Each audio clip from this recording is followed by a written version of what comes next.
Bismillahirrahmanirrahim. Assalamualaikum warahmatullahi wabarakatuh. Alhamdulillahirabbil alamin. Nahmadullaha ta'ala ala kulli ni'matin lati an'ama alaina. Asyhadu an la ilaha illallah wahdahu la syarikalah. Wa asyhadu anna Muhammadan abduhu wa rasuluhu la nabiyya ba'dah. Allahumma salli wa sallim wa barik ala sayyidina wa habibina wa azimina Muhammad wa ala alihi wa sahbihi wa man tabi'ahu ila yaumiddin. Rabbi syrah li sadri wa yassir li amri wahlul 'uqdatan min lisani yafqahu qawli.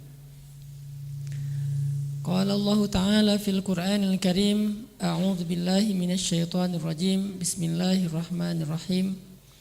Wal 'asr innal insana lafi khusr illal ladzina amanu wa 'amilus shalihat wa tawasaw bil haqq wa tawasaw bis sabr. Shadaqallahul azim.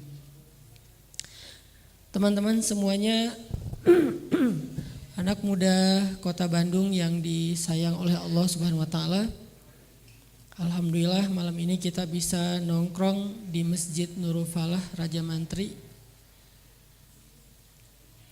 Dan mudah-mudahan budaya nongkrong di masjid ini menjadi tren di antara lifestyle anak muda Indonesia. Kalau biasanya dulu kita nongkrong di tempat-tempat main, di tempat-tempat ngopi, nongkrong bareng dengan geng kita, bareng dengan komunitas. Sekarang kita bisa nongkrong di rumah Allah Subhanahu wa taala. Dan nongkrong di rumah Allah ini kalau dalam bahasa pesantren disebut dengan i'tikaf.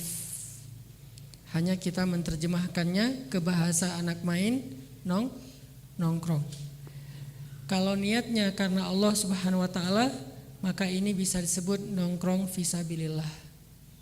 Nongkrong di jalan Allah, maksudnya nongkrong karena belajar agama Allah, nongkrong karena pengen mengingat, menyebut, memuji Allah Subhanahu wa taala. Dan tongkrongan ini dibandingkan dengan tongkrongan-tongkrongan yang lain ada bedanya, walaupun mudah-mudahan sama-sama nyaman. Kita nyaman nongkrong di kafe bareng dengan geng. Kita nyaman nongkrong di tempat main, apalagi sambil main yang berkeringat atau olahraga. Kita nyaman nongkrong di kampus, di sekolah. Sebagian mungkin nyaman nongkrong di mall, apalagi dia emang kerjanya di mall. Mudah-mudahan kita juga nyaman nongkrong di masjid. Cuman bedanya apa? Bedanya kalau nongkrong-nongkrong yang lain, kita nongkrongnya bareng dengan manusia. Ada sih yang nongkrong bareng dengan setan. Kata Allah, kalau kalian berdua maka yang ketiganya ada. Kata Nabi, kalau kalian berdua maka yang ketiganya adalah setan. Nongkrong bareng siapa? Mantan. Itu nongkrong bareng setan, auzubillah min zalik. Karena dia yang akan membisiki kita dengan mantan kita untuk berbuat dosa. Minimal dari dosa mata, kemudian dosa lisan, kemudian dosa telinga, kemudian dosa hati, kemudian dosa tangan, dan seterusnya dan seterusnya. Tapi kalau nongkrong di masjid dan niatnya ikhlas, insya Allah nongkrongnya bukan cuma sama manusia, tapi juga insya Allah ditemani oleh para malaikat. Jadi nongkrong kita bareng dengan malaikat. Nongkrong yuk. Bareng siapa? Bareng malaikat. Ya, berkelas dikit lah insya Allah. Kok lo GR banget sih, malaikat bakal nemenin lo gitu. Bukan kata kita, bukan kata saya, kata Allah dan Rasul.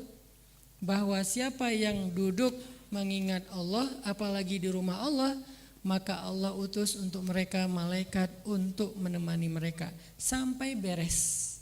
Jadi kita ditemani terus sama malaikat sampai beres. Terus ngapain malaikat nemenin kita?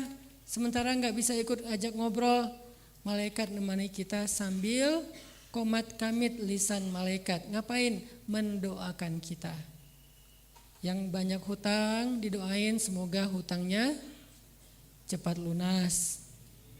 Kalau nongkrong bareng setan, nambah hutang. Kalau ini didoakan lunas hutang.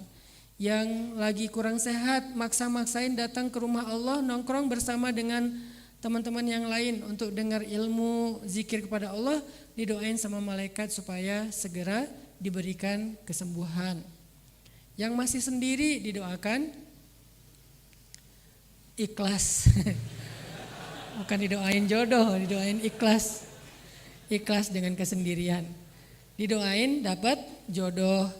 Artinya doa malaikat itu udah paling berharga aja dibandingkan dengan doa kita sendiri, walaupun kita tetap dianjurkan untuk berdoa. Jadi malam ini kita bersyukur untuk kesekian kalinya bisa nongkrong di Masjid Nurul Falah ini untuk belajar tentang ayat-ayat Allah, hadis-hadis Rasulullah, dan pastinya pengen belajar mendekatkan diri kepada Allah. Ternyata mendekatkan diri kepada Allah itu gampang. Mendekatkan diri kepada Allah itu enggak terlalu kaku. Harus gimana gitu, enggak. Kita tinggal datang aja ke rumah Allah. Dan rumah Allah itu terbuka untuk siapapun. Tapi Ustadz, saya mah banyak dosa. Emangnya rumah Allah milik orang suci? Enggak ada. Kalau rumah Allah itu adalah tempat orang suci, maka enggak ada satupun di antara kita yang boleh dan layak masuk ke sini. Semua kita pendosa. Semua kita pendosa.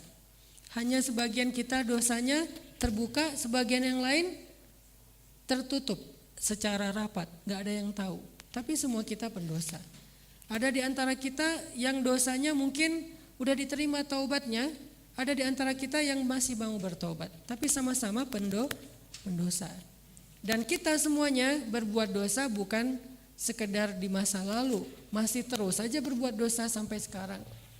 Hari ini ada yang gak berbuat dosa? Gak ada. Semua kita hari ini berbuat dosa, cuman mudah-mudahan dosa yang kita lakukan hari ini hanya dosa karena tidak sengaja, bukan dosa sengaja. Kalau sengaja, mudah-mudahan udah taubat. Kalau dosanya dengan seseorang, mudah-mudahan udah minta maaf. Itu cara taubat kita terhadap dosa yang kita lakukan dengan manusia. Jadi rumah Allah ini terbuka untuk siapa aja. Dan sesama pendosa gak boleh saling nyinyir. Ya, kan sama-sama pendosa. Sesama pendosa gak boleh saling merendahkan. Justru yang merasa dirinya suci dan mulia, dialah mungkin yang paling rendah di antara mereka. Kenapa kita merasa lebih mulia? Apakah kita merasa bahwa amal kita lebih banyak? Jangan-jangan amal kita yang banyak itu yang tahu cuman amal kita yang banyak itu kita lakukan sekian tahun misalnya. Ada orang yang baru hijrah sehari 2 hari, amalnya udah melampaui kita, bisa kayak gitu. Jangan-jangan amal kita yang banyak itu udah hampir habis dipakai untuk membayar dosa-dosa yang di masa lalu. Ada orang lain, anak muda, dia gak terlalu banyak dosa sehingga amalnya gak dipakai untuk bayar hutang dosa. Bisa juga kayak gitu. Atau lebih parahnya lagi, bisa jadi orang yang menghabiskan hidupnya dengan beramal solih sampai jaraknya dengan surga cuma sejengkal, tapi berlalulah ketetapan Allah sehingga di akhir hayatnya dia su'ul khotimah, lalu dia dijadikan sebagai ahli neraka. Kan ada hadisnya. Dan bisa jadi orang menghabiskan usianya dengan dosa sampai jaraknya dengan neraka sejengkal saja, tapi di akhir hayatnya Allah beri dia takdir taubatan nasuha, lalu dia dijadikan sebagai ahli surga. Terus apa peluang kita untuk berburuk sangka kepada orang lain? Mending kita mikirin diri sendiri aja. Amal saya gimana? Ilmu saya udah dapat apa? Dosa-dosa saya udah diampuni belum? Dan seterusnya dan seterusnya. Jadi kalau kita lebih sibuk untuk ngurus dosa-dosa dan amal kita pribadi, gak akan punya waktu untuk ngurus apalagi berburuk sangka terhadap orang lain. Jadi ini masjid rumah Allah terbuka untuk siapapun. Kita datang, kita pengen belajar dekat sama Allah, tapi yang nyaman, yang santai, gak resmi-resmi amat, gak kaku-kaku amat, gak belum udah dijudge, udah dimarahin, udah dihakimin. Kita pengen duduk di rumah Allah, benar-benar nongkrong. Arti nongkrong, sisi kenyamanannya tuh kita dapat. Tapi sisi ibadahnya lebih daripada tongkrongan yang lain. Kenapa saya menerjemahkannya dengan nongkrong? Biar kesannya nyaman, santai. Tapi santai juga tetap berpahala. Karena santai juga kita dengar ilmu, santai juga kita zikir, santai juga kita tilawah, santai juga kita mendengar tasmi'. Artinya ternyata untuk mendekatkan diri kepada Allah tuh gampang. Yuridullahu bikumul yusra wala yuridu bikumul usra. Allah pengen memudahkan kalian, Allah tuh gak pengen nyusahin kalian. Gak ada pengen ketemu Allah itu birokrasinya panjang, enggak. Karena Allah maha memudahkan. Kalau manusia birokrasinya panjang, kita juga harus memaklumi, bukan karena sombong. Mungkin karena memang kondisinya emang harus kayak gitu. Kalau nggak pakai birokrasi, nggak pakai SOP, mungkin dia akan kesusahan sendiri. Sebutlah dia misalnya seorang public figure, yang lebih tinggi lagi dia seorang pejabat publik, yang memang kerjaannya banyak. Kalau hanya nerima tamu aja, kapan dia kerjain amanahnya? Sehingga ada SOP, ada birokrasi. Kita maklumi, karena dia manusia, keterbatasan waktu, keterbatasan tenaga, dia punya hak untuk istirahat, punya hak untuk bersama keluarga, dia punya kerjaan yang masih numpuk, kita maklumi. Tapi Allah nggak kayak gitu. Lagi-lagi kita nggak mau bersuuzon dan menjudge ya. Wah kalau manusia emang birokratif, ya kita maklumi, tapi kelemahan-kelemahan manusia itu kita maklumi, tapi Allah nggak punya kelemahan. Keterbatasan manusia kita maklumi, tapi Allah nggak punya keterbatasan. Wasi'ur rahmah. Luas banget kasih sayang dan kebaikannya. Jadi ahlan wa sahlan, selamat datang di rumah Allah, nongkrong yang nyaman sambil kita berharap Allah ampunkan dosa, Allah angkat derajat, Allah mudahkan jalan ke surga. Oke, teman-teman semuanya yang disayang oleh Allah SWT, malam ini kita akan baca beberapa ayat tentang yang berkaitan sama judul lingkungan. Goalsnya apa? Goalsnya kita pengen sama-sama merefresh ingatan kita, merefresh pandangan kita, merefresh semangat kita bahwa ternyata peduli terhadap lingkungan dalam hal ini adalah urusan sampah itu adalah salah satu bentuk ibadah dalam Islam. Ini nih goals besarnya. Kita pengen membangun awareness bahwa buang sampah pada tempatnya itu bukan di tong sampah, pada tempatnya, karena ada 2 tong sampah. Ada yang organik, ada yang non organik, atau bahasa sederhananya sampah basah, sampah kering. Buang sampah pada tempatnya itu tuh ibadah. Memisahkan sampah recycle sama sampah yang misalnya organik itu ibadah. Mengurangi sampah, terutama sampah-sampah yang masih bisa kita hindari, itu ibadah. Menggunakan air secukupnya itu ibadah. Dari sisi mana ibadah? Dari banyak sisi. Minimal dari sisi itu adalah sunnah Rasulullah SAW. Kan Nabi bilang, hematlah air walaupun kalian mandi di sungai yang mengalir ya. Sungai mengalir, kita disuruh hemat air. Apalagi air keran. Ditambah lagi nih daerah Buah Batu kebenaran udah lama nih air mati, sehingga mulai banyak orang yang gali air tanah. Beberapa udah manggil air untuk diisi dengan galon-galon yang besar kayak gitu, truk air, karena emang kondisi kita kemarau panjang, terus ada beberapa masalah teknis kayak gitu-gitu. Berarti lebih dianjurkan lagi untuk berhemat air. Termasuk ketika kita berwudu, jangan-jangan niat kita beribadah dengan cara berwudu, tapi kita sedang bermaksiat tanpa kita sadari. Makanya tadi ayatnya, wa idza qila lahum la tufsidu fil ard qalu innama nahnu muslihun ala innahum humul mufsidun walakin la yash'urun. Kalau dibilang janganlah merusak di muka bumi, mereka bilang kami lagi berbuat baik. Ngapain? Berwudu. Tapi berwudunya boros air, maka mereka sesungguhnya sedang merusak bumi tanpa mereka sadari. Terjemah konteks, bukan terjemah teks. Kalau terjemah teksnya umum, tapi kalau terjemah konteks, Orang yang lagi berwudu kita bilang kecilkan kerannya, soalnya biar irit air buat yang lain. Satu, sedekah air. Kan ada orang yang buka keran tuh pol ya, terus nggak langsung dipakai juga. Dia buka keran pol, terus dia lipat-lipat baju dulu, terus dia kayak rapi-rapiin dulu, terus dia kayak ngahuleng dulu, wudu nggak ya gitu. Air udah 1 galon, tapi dia masih mikir wudu nggak. Saya tadi batal nggak sih? Udah lama akhirnya nggak jadi. Ternyata nggak batal. Pergi aja. Ini kan ngeselin banget nih. Ada yang buka keran kenceng, kadang-kadang dikasih tahu dia tersinggung. Lagian belum di kita kan budaya memberitahu itu belum terlalu ini ya. Dulu orang sebelum kita, nenek-nenek kita dulu memberitahu itu biasa. Tapi sekarang ketersinggungan itu agak lebih rentan. Orang gampang tersinggung, orang gampang baper karena nggak tahu kenapa. Kalau pengalaman saya di Mesir, dimarahin juga orang nggak tersinggung kalau dia salah. Karena orang nggak terlalu baperan, nggak tahu, nggak semua orang sih, tapi banyak ditemukan kayak gitu. Dikasih tahu dikit, dia kayak sebel, kayak sedih, kayak kecewa, kayak marah. Nah, mungkin secara teknis nanti bisa dikondisiin di masjid-masjid.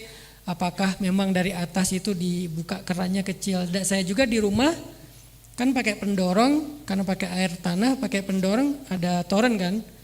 Saya pakai pendorong tuh hanya pas lagi nyuci baju karena dia nggak akan keluar air kalau nggak pakai pendorong. Pakai sebentar, beres nyuci baju pakai itu mesin cuci, cabut. Sisanya saya naik ke atas toren, saya kecilin tuh keran. Jadi dibuka segede apapun juga nggak akan kenceng keluarnya. Bisa, itu teknis kan? Bisa dari toren masjid kecilin sehingga orang kalau mau wudu ya nggak akan ngegerojok kayak air terjun, tetap aja kecil. Tapi kalau lagi crowd kayak gini mungkin kondisional dibuka agak pol. Kenapa? Karena yang makainya banyak. Kalau misalnya dibukanya setengah atau cuma sedikit 10%, pakai rame-rame ya cuma tetesan-tetesan masa lalu gitu kan. Kapan ini beresnya teh? Dia wudhu dari maghrib, selesainya isya. Azan isya di jama. Gara-gara mungkin karena kondisinya. Ini udah azan? Ya belum sempat tilawah. Jadi malam ini kita akan coba baca beberapa ayat tentang masalah bahwa menjaga lingkungan dalam hal ini adalah urusan sampah, itu adalah ibadah. Karena ibadah, mudah-mudahan kita bisa menjadikan itu sebagai jalan kita mendekatkan diri kepada Allah. Nanti kita baca ayat-ayatnya setelah sholat isya. Barakallahu fiik. Sebetulnya kenapa sih kita mengangkat isu ini sekarang? Padahal kan kita udah tahu bahwa zero waste atau less waste udah in dari beberapa lama yang udah lewat. Saya hanya pengen kita bareng-bareng coba mulai juga belajar menjadikan masjid sebagai pusat peradaban. Sebagaimana fungsi masjid pada masa Rasulullah SAW. Memang untuk menjadikan masjid sebagai pusat peradaban pasti proyek peradabannya bukan hanya proyek isu lingkungan. Termasuk isu moral, kayak Nabi dulu mempersaudarakan muhajirin dengan ansor, itu kan isu moral ya. Kemudian isu politik, ketika Nabi SAW membuat perjanjian dengan orang-orang Madinah, penduduk di sana, baik itu orang Muslim atau non-Muslim atau orang-orang Yahudi. Kemudian diangkat lagi tema masalah militer dan dakwah. Karena dulu militer dan dakwah ini menjadi sesuatu yang masih satu paket. Soalnya memang banyak sekali ancaman-ancaman dari musuh-musuh Islam terhadap kota Madinah. Itu pun pusatnya ada di masjid. Termasuk isu ekonomi. Jual beli nggak dilakukan di masjid. Tetapi kebijakan-kebijakan tentang ekonomi itu adanya di masjid. Memang masjid tidak boleh dipakai untuk jual beli. Kalaupun boleh tapi tidak berkah, nggak haram sih, cuman dicabut keberkahannya.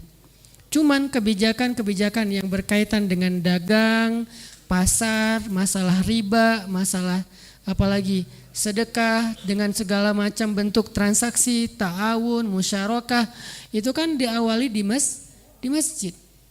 Bisa dibilang masjid itu memang pusat gagasan-gagasan yang berkaitan dengan peradaban. Nah, banyak tema yang bisa kita lakuin di masjid. Cuman yang paling memungkinkan untuk saat ini, untuk bisa dibilang kayak salah satu proyek kecil-kecilan kita adalah isu lingkungan.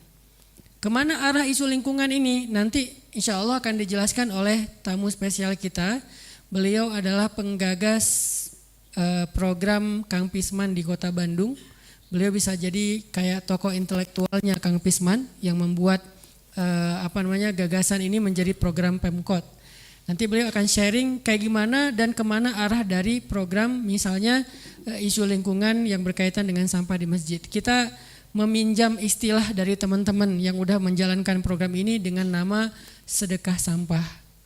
Nah ini yang akan kita kerjakan supaya masjid bisa menjadikan isu lingkungan ini sebagai salah satu pusat solusinya itu ada di masjid. Dan emang bisa banget karena kekuatan masjid itu bukan hanya tempat tapi juga trust publik terhadap tema-tema yang dikeluarkan dari masjid itu tinggi ketimbang dengan yang dikeluarkan dari tempat-tempat yang lain. Ketika ini diangkat oleh masjid, oleh para ustadz dengan bahasa narasi-narasi agama, Al-Quran dan hadis, kita berharap trust publik terhadap isu ini tinggi, akhirnya yang akan join juga lumayan besar. Karena selama ini mungkin isu itu udah diangkat, digaungkan di beberapa media, cuman masih tetap aja butuh support lebih dari yang lain, termasuk oleh pastinya masjid. Karena nilai kebaikan lingkungan ini memang tidak bisa dilepaskan dari ajaran Islam. Sehingga kita berharap kelak, sebutlah secara teknis nih penjelasannya, masjid itu bisa jadi salah satu tempat pengumpulan sampah yang siap di-recycle, didaur ulang. Dan itu jangan dibayangkan bahwa masjid akan kotor. Kalau orang yang berpikir konvensional mungkin akan melihat masjid jadi tempat sampah, bukan. Makanya nanti akan ditutorialkan oleh Kang Gunggun gimana caranya nanti kita akan bikin simulasi kecil pekan depan untuk bisa menjalankan sistem gimana mengumpulkan sampah yang tidak nyampah, gimana mengumpulkan sampah yang tidak bau, gimana ngumpulin sampah tapi langsung siap untuk didaur ulang, dan itu akan bisa menjadi salah satu solusi kecil buat perubahan besar. Solusi kecil untuk perubahan besar. Karena saya tidak berani mengklaim ini solusi besar, karena kita harus bekerja lebih keras lagi dan lebih masif lagi, tapi mudah-mudahan solusi kecil ini insya Allah akan membuat perubahan besar sebagai sebuah tren di kalangan kaum muslimin. Kalau tren di antara banyak orang kayaknya udah lama, tapi di penggiat dakwah, kemudian di masjid, kemudian kepada para yang mencintai ilmu, duduk dalam majelis taklim ini belum terlalu ngetren.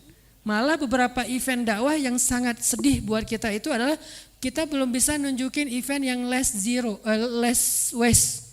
Kita tuh belum bisa bikin event less waste tuh belum bisa ya. Beberapa kali belum berhasil. Karena bahkan beberapa kali acara tabligh akbar, talim malah sampah kita lumayan besar. Jadi bisa dibilang acara ibadah tapi menyumbang sampah. Dan sampahnya kalau nyumbangnya tapi terkelola gak masalah, itu masih realistis, bukan berarti, makanya kita gak bilang zero waste ya, karena itu masih terlalu tinggi lah untuk level kita. Kita bilangnya less waste saja. Artinya kita bukan gak punya sampah, ada tapi dikelola. Ketika sampah dikelola malah bisa jadi sesuatu yang menarik.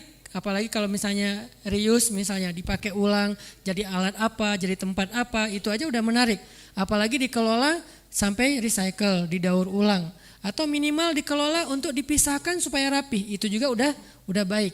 Nah sementara kenyataannya di dalam beberapa event taklim kita bacain ayat yang fasih, kita bacain hadis yang luar biasa riwayatnya, kita bertakbir, kita menangis taubat, kita istighfar, kita sholat dengan bacaan Al-Quran yang ayatnya panjang, beres acara sampahnya tinggal banyak banget dan itu berserakan, tidak dikelola. Ini tuh masalah. Sehingga kesadaran inilah yang membuat kita coba untuk meng-create ulang dakwah kita dengan tren baru, dakwah yang less waste. Kajian less waste, tabligh akbar less waste. Sehingga dengan makin sering kita membuat ini mudah-mudahan jadi tren, sebagaimana 5 tahun yang lalu dari Bandung hijrah itu menjadi tren di Indonesia. Sekarang juga mudah-mudahan dari Bandung less waste ini menjadi tren di masjid-masjid se-Indonesia. Dan memang takdirnya mungkin harus dimulai dari Bandung supaya jadi tren, karena Bandung ini Allah takdirkan jadi trendsetter. Walaupun di dalamnya ada lintas etnis, tapi dia pusat tren salah satunya di Indonesia. Sehingga kalau di Bandung kita kompak nih, minggu depan kita bikin event simulasi semacam latihan bikin sistem mengumpulkan sampah yang sudah dipisahkan, yang nanti secara teknis dijelaskan sama Kang Gunggun. Dan ini akan langsung diduplikasi awal November oleh 7 Ustadz Avengers. 7 Ustadz Avengers, udah siap, mereka nunggu kita nih. Dari Ustadz Abdul Somad, Ustadz Adi Dayat sekarang udah gabung kan bareng kita. 7 Ustadz ini, kalau dengan Bandung berarti 8, tapi Bandung udah mulai malam ini prolog, minggu depan simulasi, seterusnya udah jalan di Masjid Markas Dakwah. Sehingga mudah-mudahan langsung diduplikasi oleh ustadz-ustadz, mereka lagi nunggu nih setelah sistem ini jadi, tinggal duplikasi dengan sedikit sentuhan teknis yang mungkin berbeda karena memang kondisinya berbeda. Tapi akan langsung jalan di minimal 8 kota para ustadz yang bergabung dalam barisan bangun negeri ini. Sehingga mudah-mudahan dengan ustadz-ustadznya masing-masing udah menjalankan program Less Waste Event, Less Waste Masjid, Less Waste lifestyle, Less Waste Taklim. Insyaallah se-Indonesia nanti akan menjadikan itu sebagai salah satu SOP membuat kajian. SOP membuat tabligh akbar. Malu kalau kita bikin tabligh akbar bicaranya indah, sempurna, ideal, tapi pas kita bubar ninggalin sampah. Siapa yang disalahkan? Saya nggak mau menjudge. Saya hanya pengen ngajak kepada yang mudah-mudahan lebih baik. Kita tidak suka menjudge saudara-saudara kita. Oke, sekarang kita baca ayat yang pertama adalah tentang tugas kita sebagai khalifah yang Allah sebutkan di dalam surat Al-Baqarah. Teman-teman bisa buka ayat 30 surat Al-Baqarah itu. Allah Subhanahu wa taala berfirman, nih kita tilawah bareng-bareng ya. Saya baca, teman-teman lanjutin. A'udzu billahi minasy syaithanir rajim. Silakan.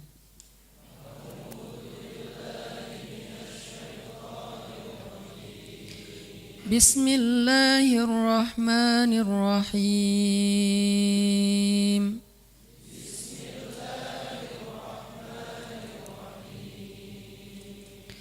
وَإِذْ قَالَ رَبُّكَ لِلْمَلَائِكَةِ إِنِّي جَاعِلٌ فِي الْأَرْضِ خَلِيفَةً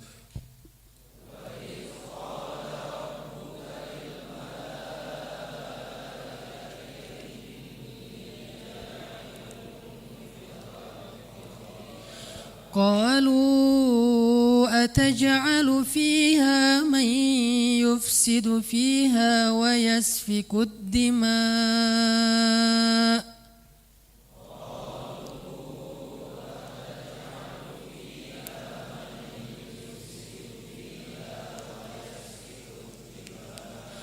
ونحن نسبح بحمدك ونقدس لك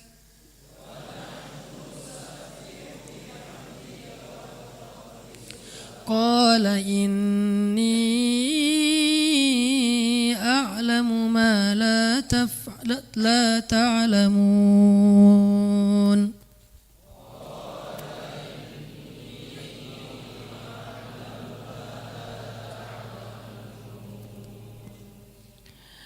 Dan ingatlah ketika Tuhanmu berfirman kepada para malaikat, sesungguhnya aku hendak menjadikan khalifah di muka bumi.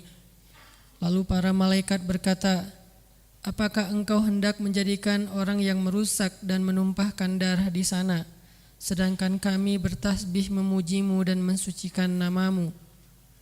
Allah berfirman, sungguh aku mengetahui apa yang tidak kalian ketahui. Selanjutnya kita buka surat Hud, surat ke-11.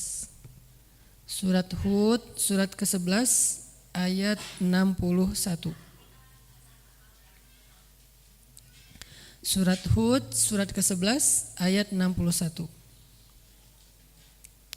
Bismillahirrahmanirrahim.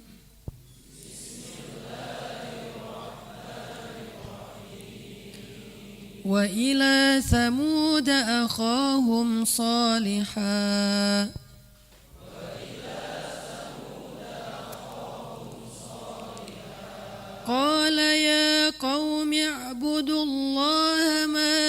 لكم من إله غيره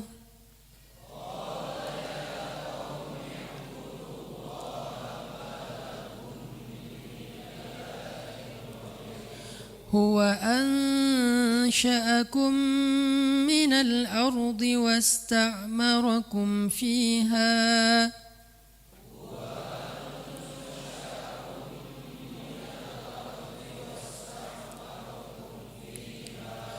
واستعمركم فيها فاستغفروه ثم توبوا إليه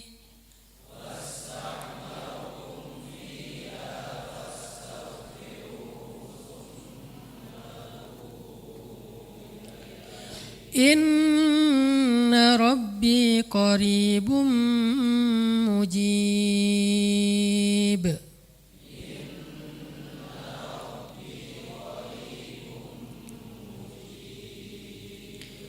Dan kepada kaum Samud kami mengutus saudara mereka Salih.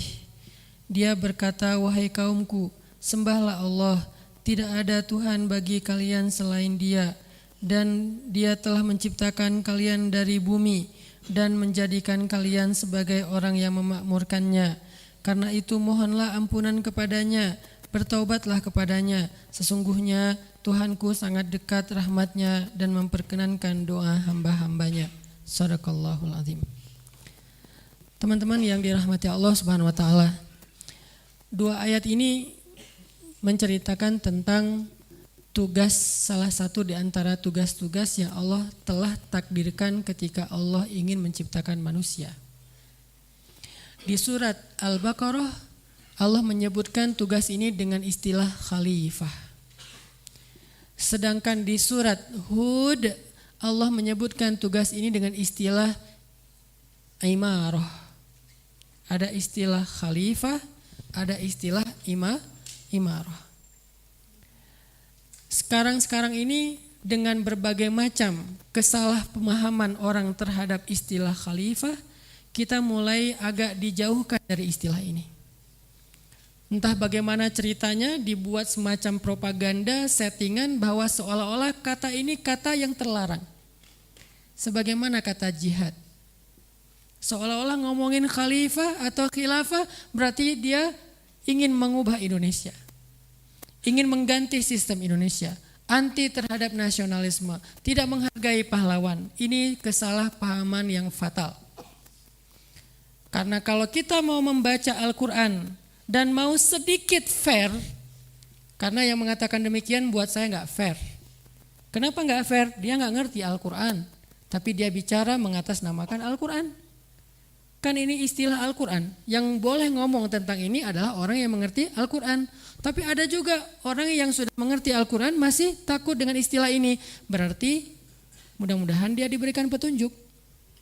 Ini bukan bahasa judge kan? Bahasa doa namanya. Mudah-mudahan dia diberi petunjuk. Kecuali saya bilang dia sesat. Tapi kalau saya bilang dia mudah-mudahan dapat petunjuk, ini doa, saling mendoakan. Kenapa? Karena memang dicari satu istilah untuk menjadi legitimasi dan menghalang-halangi dakwah. Sebagaimana jihad pernah dijadikan sebagai legitimasi untuk menghalang-halangi kebangkitan Islam. Padahal jihad itu ajaran Islam. Kalau ada 1-2 orang atau kelompok yang salah mempraktekkan jihad, bukan berarti syariatnya salah. Ya, misalnya nih ada orang yang cerai, terus ada orang yang nikah, terus cerai. Apakah syariat nikah salah? Enggak kan? Tuh banyak perceraian gara-gara pernikahan. Banyak juga yang putus gara-gara pacaran. Malah diselingkuhin, ditikung dan segala macam. Jadi enggak bisa gara-gara ada sebuah contoh orang yang human error dalam mempraktekkan satu syariat Allah, maka dengan syariat-syariatnya kita kambing hitamkan. Kita kebiri, kita hilangkan dari praktek kehidupan kita. Ini enggak fair sama agama Allah. Padahal Allah sendiri yang mengatakan innad dina indallahil Islam. Wa may yabtaghi ghairal islami dinan falan yuqbala min. Allah sendiri mengatakan al-yaum akmaltu lakum dinakum wa atmamtu alaikum ni'mati wa raditu lakumul Islam dinan. Allah sendiri yang bilang Islam itu udah Allah sempurnakan. Sehingga semua diksi yang ada di Al-Quran itu sempurna. Semua sistem yang dijelaskan oleh Al-Quran itu sempurna. Jadi nggak perlu lagi kita otak-atik, kita acak-acak, kita coret-coret diganti dengan cara kita sendiri. Kita hanya perlu menerjemahkan itu dalam konteks kekitaan. Bukan mengganti ayat. Sama seperti masalah hukum waris. Orang yang salah mempraktekkan waris itu banyak banget. Seorang paman mengambil waris dari ponakannya karena dia tidak punya saudara atau sudah punya saudara laki-laki. Ada pamannya, dia dapat waris, kemudian waris itu tidak dijadikan sebagai modal menafkahi, malah dipakai untuk memperkaya diri sendiri. Benar apa salah? Salah. Kenapa waris itu 2:1? Kenapa saudara laki-laki dapat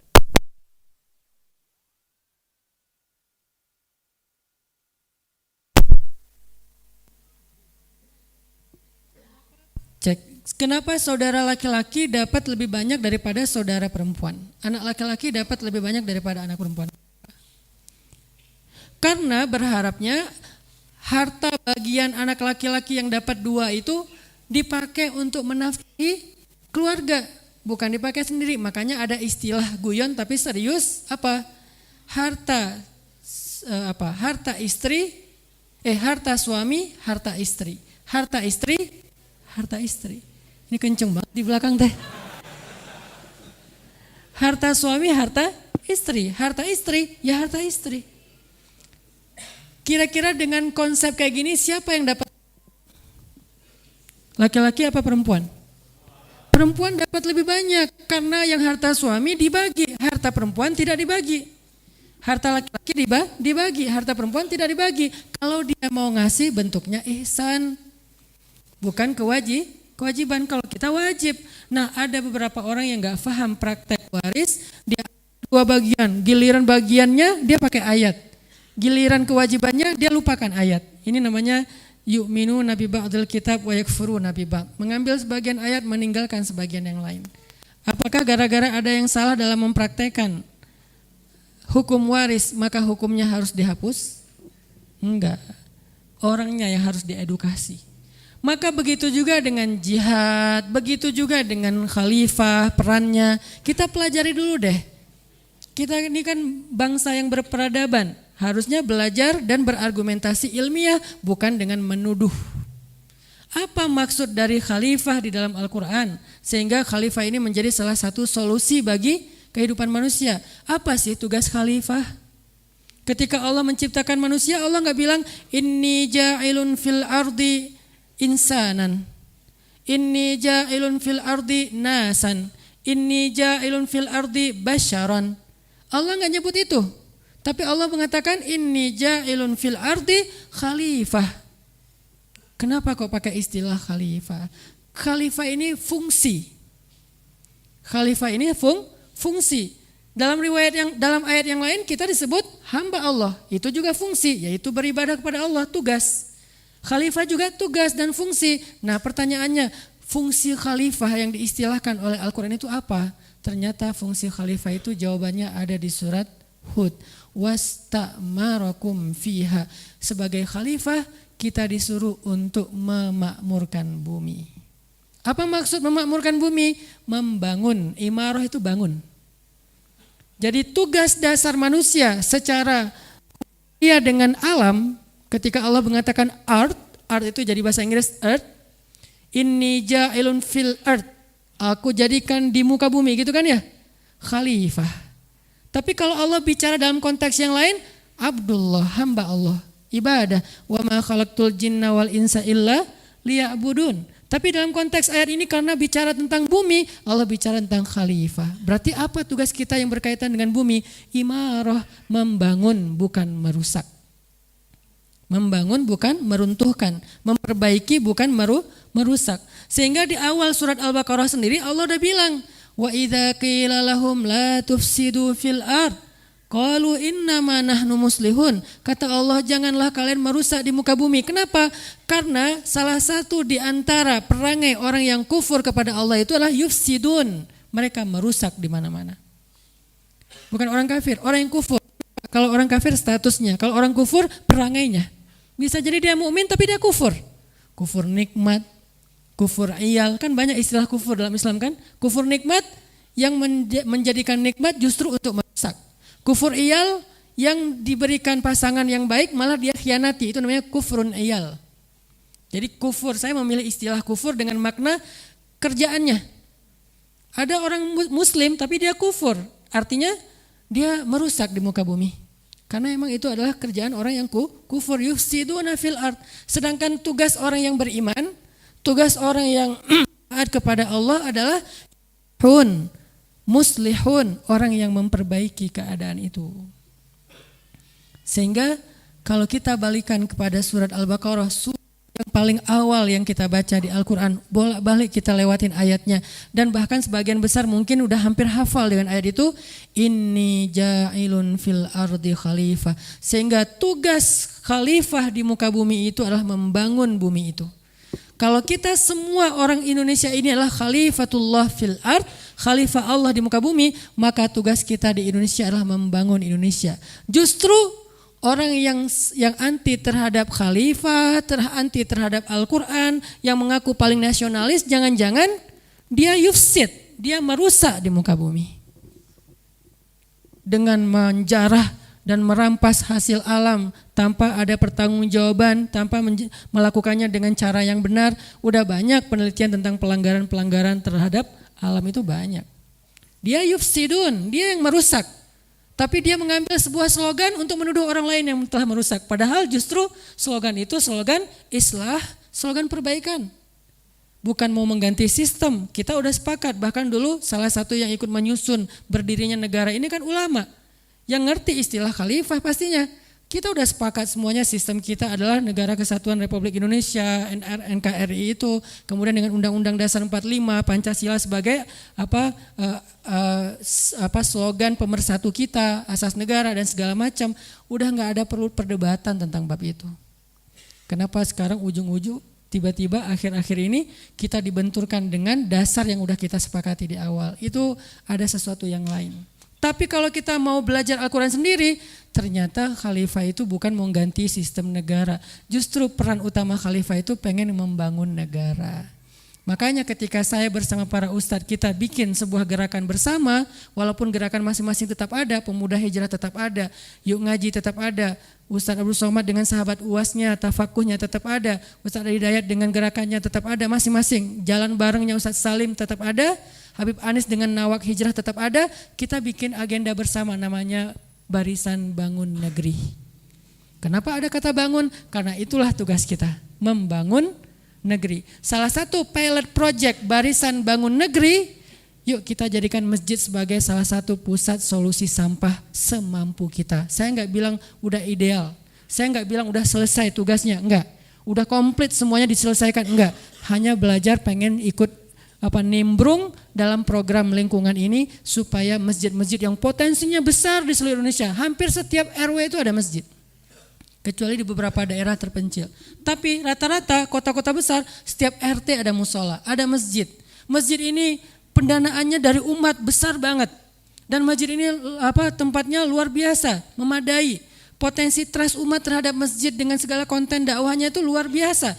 Kenapa enggak dipakai untuk jadi salah satu solusi lingkungan dalam hal ini masalah sampah. Ini pilot projectnya Ustadz yang tadi bergabung, dulu namanya Avengers, itu baru lucu-lucuan, sekarang namanya Barisan Bangun Negeri, disingkat dengan hashtag BBN, tapi bukan balik nama ya. Barisan Bangun Negeri. Supaya apa? Kita pengen dakwah ke depan, 5 tahun ke depan, itu bukan lagi narasi taklim saja. Tapi ke depan dakwah kita sudah mulai ada, walaupun udah sejak dulu udah ada actionnya sih, tapi sekarang kita tambahin action yang lebih konkret, solusi-solusi lebih konkret, sebagaimana goals dakwah itulah peradaban. Jadi teman-teman nanti akan mendengar dari 8 Ustadz BBN ini bicara tentang sampah, bicara tentang lingkungan. Ke depan nanti bicara lagi tentang moral. Salah satu proyek moral kita ke depan mempersatukan supporter bola di 4 kota. Itu proyek moral kita ke depan. Kalau di Bandung kita dulu udah pernah proyek bareng-bareng mempersatukan 4 teman-teman anak motor ya. Yang kemudian hijrah ganti status dari yang masyarakat nyebutnya geng motor, walaupun itu bukan nama mereka, menjadi ormas. Di dalamnya udah ada divisi dakwah. Alhamdulillah Allah mudahkan. Itu proyek moralnya, proyek sosial. Ke depan 4 supporter bola yang besar di Indonesia. Kalau 4 ini bisa, nggak usah jadi satu kaos, tetap aja kaosnya dengan kaos kebanggaannya ya. Lama-lama kaosnya jadi hitam gitu kan, nggak juga kan. Ya nggak seru juga sih nontonnya kalau sama semua kan ya. Tetap aja kita dengan kesebelasan kesukaan kita masing-masing, dengan kebanggaannya masing-masing, berharap kesebelasan kita yang menang, cuman udah lebih fair. Fair play, fair game, fair sporty lah apalah kayak gitu-gitulah. Lebih sportif misalnya apalah istilahnya. Saya nggak ngerti, yang jelas kita pengen 4 supporter bola ini Malang, Surabaya, Bandung, Jakarta bisa damai. Itu yang disebut dengan program dakwah. Mu'akhad bainal aus wal khazraj. Mu'akhad bainal muhajirin wal ansar. Nanti salah satunya yang mainnya di kandang namanya ansor. Yang tandang namanya muhajirin. Kan muhajirin datang kan? Ansor kan yang menerima. Nah masing-masing berperilaku seperti fungsinya. Kalau kita lagi di kandang, maka teman-teman bobotoh viking jadi ansor. Apa fungsi ansor? Yu'thiruna ala anfusihim walau kana bihim khasasah. Mereka mendahulukan muhajirin daripada dirinya walaupun mereka butuh. Tiket kasih ke muhajirin dulu. Udah habis semuanya, udah kami masuk sekarang. Nah itu tuh ansor tuh. Nanti kita yang ke Jakarta juga gitu, kita jadi muhajirin, Jakarta jadi ansor. Kendaraan disediakan, makanan disediakan, pulang lagi ke Bandung aman. Baru namanya mu'akhad, dan itu harus dimulai dari dakwah. Saya percaya dakwah bisa, kenapa? Karena saya pernah mencobanya dulu 5 tahun pertama ketika awal membuat Pemuda Hijrah. Ternyata bisa, teman-teman anak motor bisa bareng sekarang. Walaupun ada beberapa kejadian-kejadian di luar kendali kita, tapi secara umum para tokoh-tokohnya alhamdulillah udah pada bersaudara. Saya dekat sama Kang Sony Briga salah satunya. Kita sering nongkrong bareng, kemudian kita ngobrol-ngobrol agama, bahkan acara ngabuburit di Gasibu dulu 4-4-nya kita tampil, kita nyanyi lagu Indonesia Raya bareng, kita zikir bareng, muhasabah bareng, dan itu ternyata bisa terjadi lewat dakwah. Kenapa? Karena dakwah ini emang ditolong Allah. Bukan karena saya hebat, enggak sama sekali. Karena dakwah emang ditolong Allah. Allah nolong bagian mana? Hatinya. Bukankah hati manusia di genggaman Allah? Tiba-tiba hatinya dilembutkan sama Allah.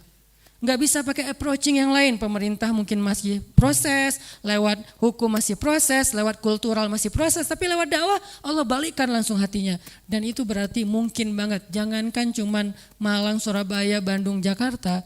Aus dan Khazraj itu tarungnya udah ratusan tahun. Jadi ansor. Nah begitu juga solusi sampah. Kita mulai dari masjid. Kita ini khalifah. Dan ketika kita jadi khalifah, kita bukan mau ganti Indonesia menjadi sistem yang baru, bukan. Tapi kita pengen membangun Indonesia bersama-sama. Semampu kita.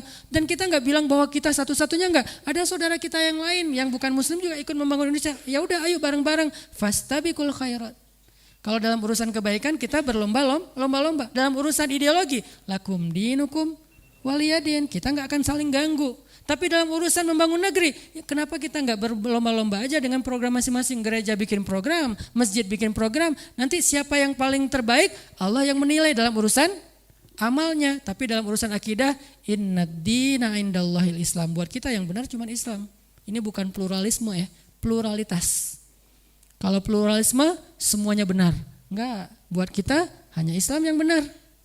Tapi kalau pluralitas, insya Allah semua kita bisa bareng. Walaupun kita menganggap kita yang paling benar, tapi kita bisa bareng.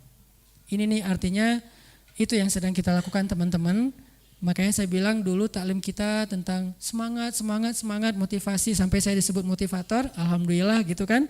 Sekarang kita naik satu level lagi. Mulai kepada programming, social engineering. Memang itu awal dari kita membuat dakwah sejak dulu. Jadi nanti kita akan dengarkan dari Kang Gunggun seperti apa sih less waste ini atau program sedekah sampah yang dilakukan di masjid. Saya bermimpi 1 tahun Masjid-masjid banyak di Indonesia itu udah menjalankan program sedekah sampah. Sehingga orang kalau misalnya bingung buang sampah kemana, masjid. Tapi cara buangnya bukan langsung bawa, kasihan masjid. Karena dosa membuang sampah di masjid lebih gede daripada di selokan. Terus gimana caranya? Nah, ini kan ada konsekuensinya kan. Buang sampah di masjid dosanya lebih gede. Jangankan sampah, maaf ya, kita lagi sholat gitu ya. Maaf banget. Misalnya kita lagi sholat, tiba-tiba ada kotoran di gigi kita habis tadi makan misalnya kan ya, cireng atau apalah, terus ada kayak kotoran dikit, kan gak boleh makan sambil sholat kan. Akhirnya kita keluarin, dikemanain? Jangan digituin. Wah, terus orang di belakang, gak boleh, walaupun kecil, gak boleh. Terus kemanain? Masukin kantong. Aduh Ustaz, aneh. Nah makanya sebelum ke masjid siwak dulu. Siwak mah boleh pakai pasta, boleh siwak beneran ya. Kalau pakai pasta siwak bid'ah lah. Tapi yang penting bersihin gigi. Nah, jadi siwak dulu biar bersih. Itu aja nggak boleh. Ada kotoran kecil di masjid kita ambil, masukin kantong kita.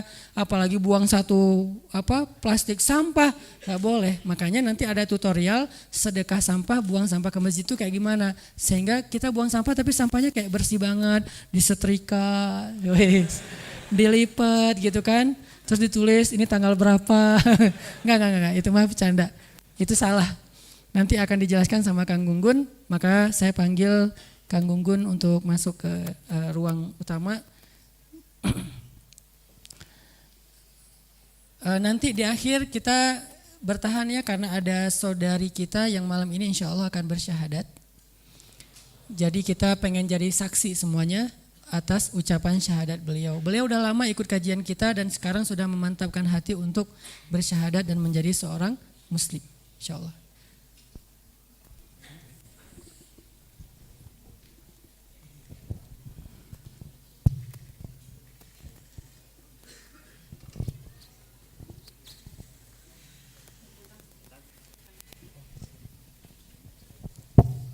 Ya, sambil nunggu Kang Gunggun siap-siap, saya ngulang kembali tentang 2 ayat tadi bahwa mangga Kang.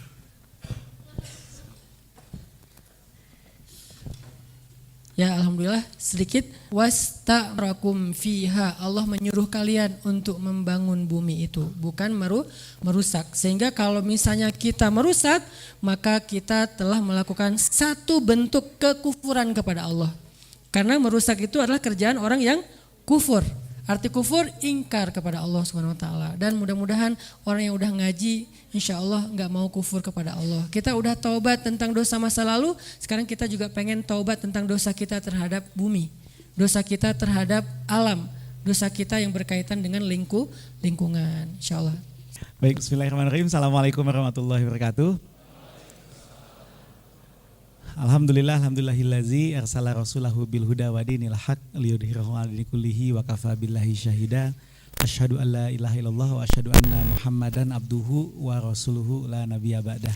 Sebelumnya jazakallahu khair Ustaz buat Ustaz Hanan yang sudah mengundang saya ke sini, dan saya senang sekali sebetulnya alhamdulillah karena memang urusan menjaga lingkungan ini sesungguhnya bagian dari akhlak Islam begitu ya.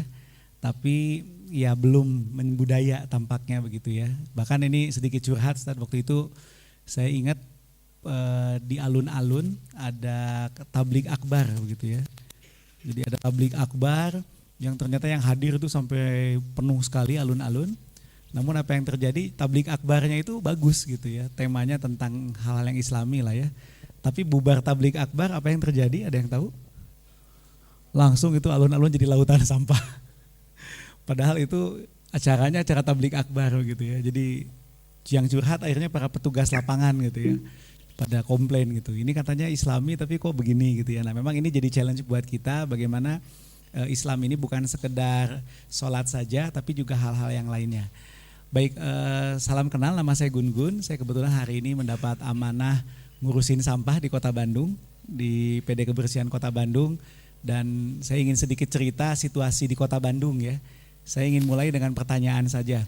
Kira-kira ada yang tahu nggak hubungan antara lapangan sepak bola dengan sampah? Ada yang tahu? Ayo bobotoh di dia, bobotoh Persib. Hubungan antara lapangan sepak bola dan sampah. baik-baik aja begitu hubungannya? Ya, jadi lapangan sepak bola dan sampah ini ternyata ada hubungannya. Hubungannya adalah sehari sampah di Kota Bandung itu kalau dihitung kurang lebih sekitar 1.500 ton. Oh, ini ada gambarnya ya.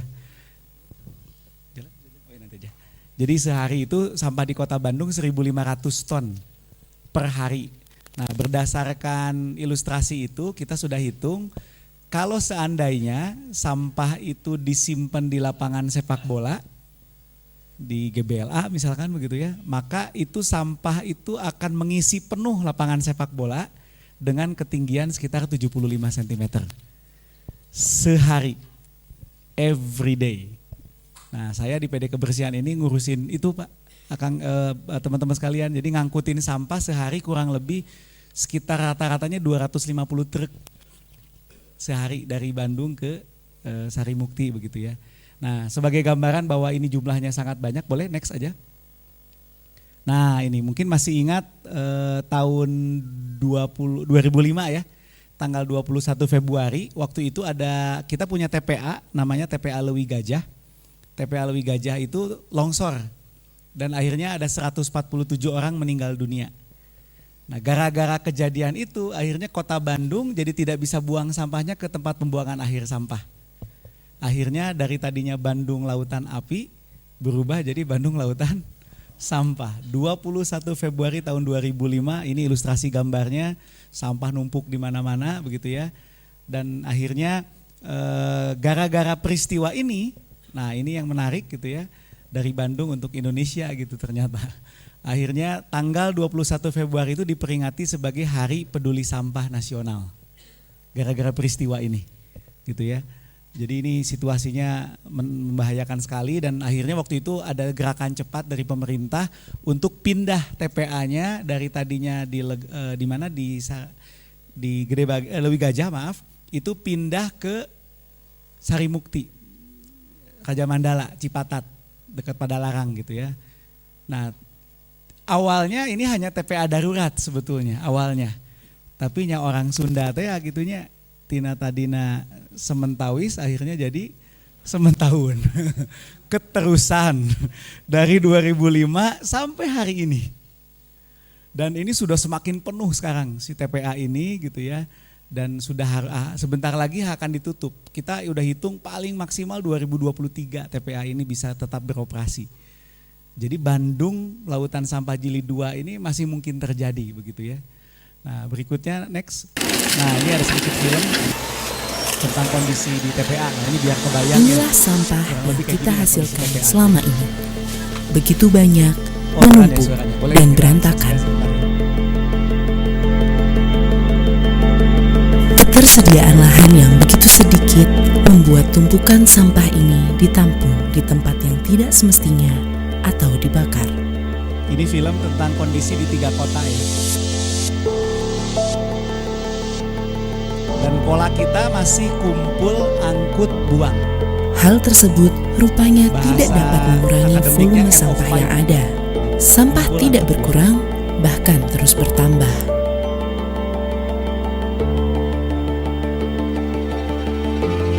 Armada yang tersedia rupanya tidak cukup untuk mengangkut semua sampah setiap harinya. Sampah kembali menumpuk di jalanan, begitu kumuh dan tidak sedap dipandang. 250 truk setiap hari mengangkut sampah dari Kota Bandung ke Sarimukti, jaraknya 45 km. Belum lagi sampah yang dibuang sembarangan.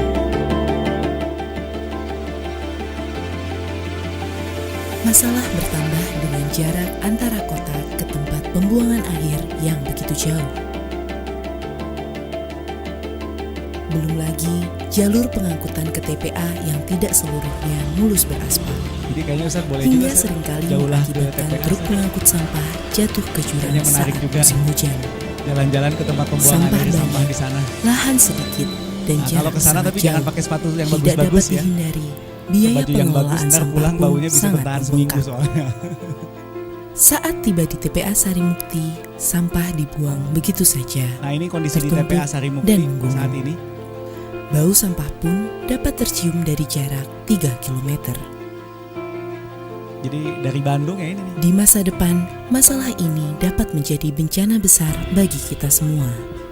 Jangan sampai peristiwa di Lewi Gajah dahulu akan terulang kembali di Sarimukti. Ya. Nah, belum lagi juga sama, kita juga menghadapi masalah sampah yang lain, yaitu sampah Sungai Citarum ya. Sempat viral filmnya nih, bisa searching ya di YouTube. Jadi ada 2 orang yang dia sengaja bikin perahu dari botol ini ya, botol-botol bekas seperti ini. Lalu dia bikin perahu lalu menyelusuri Sungai Citarum. Dan apa yang terjadi, dia bikin film, dia upload filmnya di YouTube, judulnya The Most Dirtiest River in the World. Wah, viral langsung, akhirnya rame, jadi isu nasional, jadilah program Citarum Harum sekarang gitu ya, gara-gara ini. Lalu juga bukan hanya masalah sampah ini, sampah laut juga sama gitu ya. Di prolog film yang dibuat oleh tim SIF juga kan ada tentang sampah laut ya. Jadi sekarang laut juga sudah mulai tercemar. Nah, bahkan ada penelitian yang ini meskipun sudah dibantah sih, tapi cukup jadi renungan lah ya. Jadi Indonesia ini katanya peringkat kedua penghasil sampah plastik ke laut begitu ya. Dan nah ini sedikit film pendek saja. Nah, dulu di Bali tempat menyelam ini.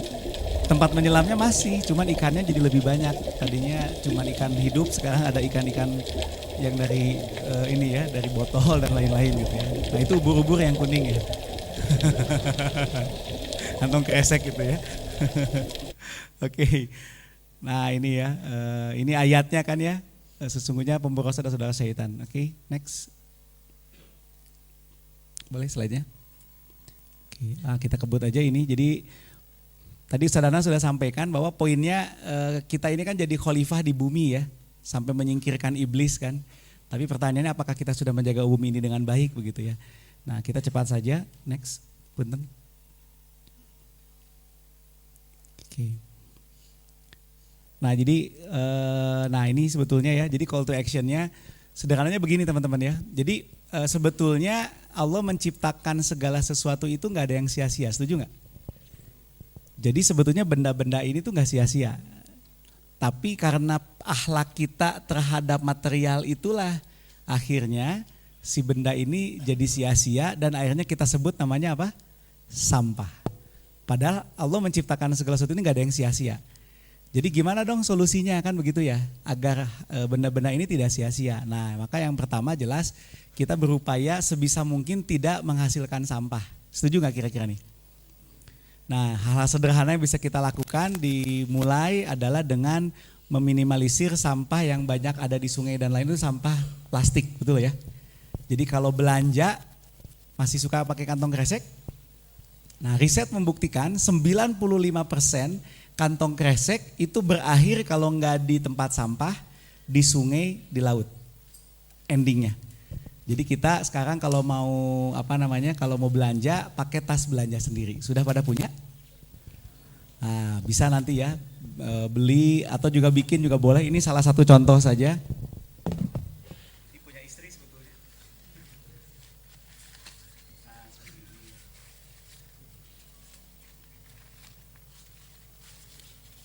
Jadi kalau belanja ke minimarket atau supermarket, kalau barangnya masih bisa dibawa aja. Ini contohnya, pakai tas belanja sendiri gitu ya. Terus kalau kita beli minum atau bawa minum, baiknya kita meminimalisir sampah-sampah seperti ini.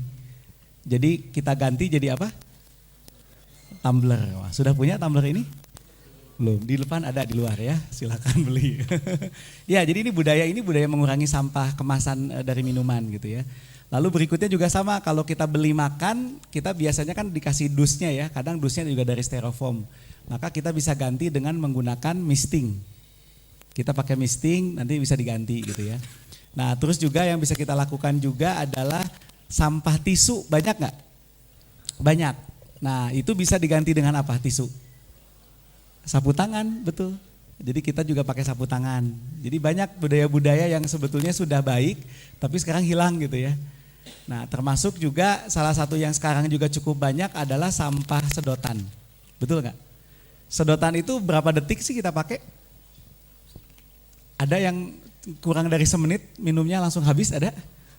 Jadi langsung diseruput sup gitu ya, habis gitu ya. Nah, itu cuma berapa detik akhirnya jadi sampah, betul nggak? Ya. Punten slide-nya diganti yang sedekah sampah. Ada film yang pengen ditampilin ya. Slide-nya yang sedekah sampah punten di Pemuda Hijrah. Jadi ada beberapa gambar yang beda slide ini tampaknya. Saya ingin tampilin juga. Jadi sedotan ini ternyata juga menyakiti makhluk hidup lain. Ternyata makhluk hidup lainnya adalah diantaranya yang pernah ketemu itu adalah penyu. Coba di slide sedekah sampah. Judul slide-nya. Jadi penyu ini pernah ada temuan penyu di laut itu di hidungnya ada apa namanya? Ada benda gitu. Apa gitu ya oleh yang nolongin tuh ya. Lalu akhirnya dicabut si benda itu. Dan apa yang terjadi ternyata benda itu adalah sedotan sampai berdarah gitu. Ini bukannya. Coba punten. Kita lihat ya. Next. Nah ini nih, oke ini ada nih. Yang lebih slide yang ini ya. Nah jadi ini kita lihat beberapa gambar yang cukup shocking buat kita gitu ya. Bahwa ternyata perilaku kita juga menzolimi makhluk-makhluk Allah yang lainnya. Kita lihat ada beberapa yang memakan kresek gitu ya. Termasuk ini juga ada plastik yang nyangkut, si kura-kura nyangkut ke bahan plastik itu dan akhirnya pertumbuhannya terganggu gitu ya. Inilah perilaku kita yang akhirnya berdampak kepada binatang lain. Next. Nah ini filmnya nih.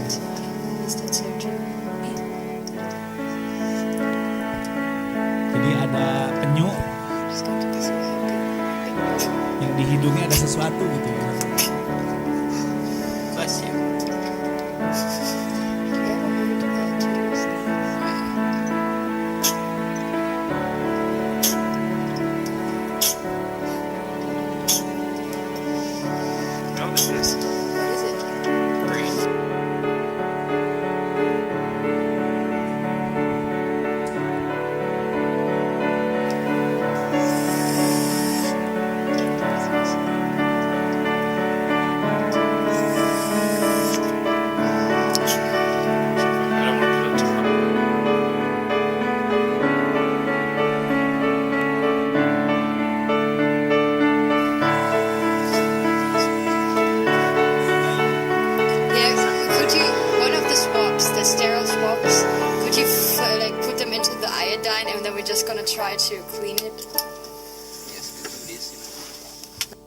Itu ternyata adalah sedotan yang di hidungnya penyu itu.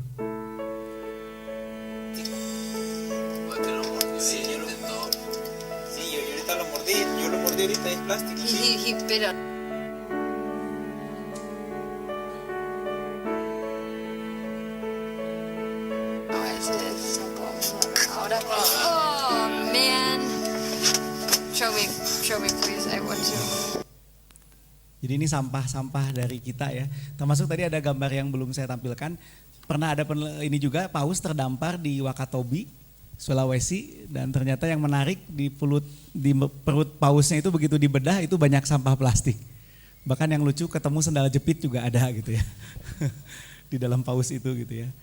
Nah ini pemakaian sedotan. Sama ada juga burung-burung di laut yang ketika mati ternyata di perutnya banyak sampah gitu ya. Ini juga cukup memprihatinkan. Nah, termasuk sekarang juga lagi agak membahayakan ini kandungan mikroplastik. Jadi sampah-sampah plastik kita itu kan ada yang kebawa ke sungai ya. Dari sungai itu ke laut. Nah, tapi di perjalanan itu kan pecah-pecah tuh si plastiknya tuh. Dan akhirnya sekarang kemakan sama ikan. Kemakan sama ikan, akhirnya ikannya ditangkap oleh manusia lalu dimakan sama siapa? Sama manusia. Jadi masuk lagi ke tubuh kita gitu ya. Nah ini ada penelitian ternyata ikan-ikan Indonesia juga sebagian sudah mengandung mikroplastik begitu. Nah ini juga sama waktu itu saya dengan Mang Oded waktu malam tahun baru besoknya kita langsung bikin movement. Kita GPS bareng-bareng gitu kerja bakti. Ambilin sampah ternyata sampah hasil GPS terbanyak adalah sampah plastik dan puntung rokok. Jadi ini punten buat para perokok gitu ya kadang-kadang kan lempar, injek gitu ya, tinggalin aja gitu ya. Nah itu ternyata sampah juga kan sebetulnya, jumlahnya cukup banyak, bahkan ada penelitian katanya puntung rokok itu lebih merusak lingkungan dibandingkan plastik. Lalu berikutnya juga yang agak memprihatinkan adalah ini. Nah ini dia, ini gambar apa nih? Yang barusan, orang yang kelaparan ya. Tapi di sisi lain apa yang terjadi? Kita kadang membuang sampah makanan. Next. Nah ini di sisi lainnya, next. Nah ini penelitian juga menyampaikan, jadi setengah sampah kita itu adalah sampah organik. Organik itu salah satunya sisa dari sampah makanan. Ini kondisinya. Nah yang memperhatinkan katanya menurut riset, Indonesia ini peringkat kedua pembuang sampah makanan. Ini renungan-renungan yang perlu jadi perhatian kita gitu ya. Next langsung. Nah, oke next silakan. Ini yang tadi sudah, kita next aja. Nah jadi poinnya kalau kata Mang Odet sih, sampah ini punya dimensi bom waktu ya. Kalau kita tidak segera berubah, ini bisa keburu meledak gitu ya. Nah sehingga mungkin sekarang langsung saja, apa sih yang bisa kita lakukan kan begitu ya. Nah tadi yang jelas pertama bagaimana kita mengurangi sampah kita. Tadi sudah ya, kita gunakan tumbler, pakai misting, lalu pakai tas belanja sendiri. Sebisa mungkin makanan dihabiskan dan lain-lain. Ini upaya pertama kita. Nah yang kedua, yang ini agak krusial. Tadi sebetulnya ini kan sesuatu yang bermanfaat. Bahan-bahan ini ya. Tapi akhirnya jadi sampah gara-gara perilaku kita mencampur adukannya. Kan di Quran aja ya gak boleh dicampur aduk yang hak dengan yang batil gitu ya. Nah kita juga sampah tuh malah dicampur aduk sehingga akhirnya jadi masalah. Jadi solusinya adalah kita pisahkan sampahnya. Dan ini akan jadi movement kita gitu ya. Movement kita pisahkan sampah kita di rumah. Apa yang perlu kita pisahkan dulu sampahnya? Nah yang pertama adalah yang dipisahkan adalah sampah yang bikin jijik, jorok, bau. Yaitu sampah apa? Makanan. Kalau bahasa kita organik ya, sisa makanan dan tumbuhan. Ini harus dipisahin. Jadi kalau menurut saya penting menjadi bagian dari akhlak Islami, sampah jenis ini dipisahkan, caranya bisa dengan menggunakan ember tertutup. Nah ini contoh di gambarnya langsung aja seperti ini. Jadi usahakan sampah sisa makanan tumbuhan itu tidak dicampur, sarannya sih pakai tempat tertutup. Boleh ember tertutup, boleh bekas cat mungkin ya ada ya tertutup, pokoknya ditutup. Kenapa ditutup? Biar nggak bau, biar nggak dikejar sama binatang-binatang. Dan insya Allah pengalaman yang sudah menerapkan ini rumahnya lebih bersih. Lalu kalau malam-malam suka ada kunjungan dari kecoa sama tikus itu berkurang. Insya Allah jadi lebih bersih gitu ya. Nah ini poin yang pertama, sampah sisa makanan dan tumbuhan. Lalu yang kedua, apa sampah yang kita pisahkan? Yang kita pisahkan adalah sampah yang masih punya nilai. Contohnya apa saja? Kertas, kardus, kaleng, plastik itu dipisahin karena ini masih punya nilai. Nah baru yang ketiga itu sampah yang lainnya yang menurut kita sudah gak bermanfaat lagi, nah itu masuk ke yang ketiga. Kalau sekarang apa yang kita lakukan? Semuanya dicampur, betul gak? Jadi aja sampah semuanya.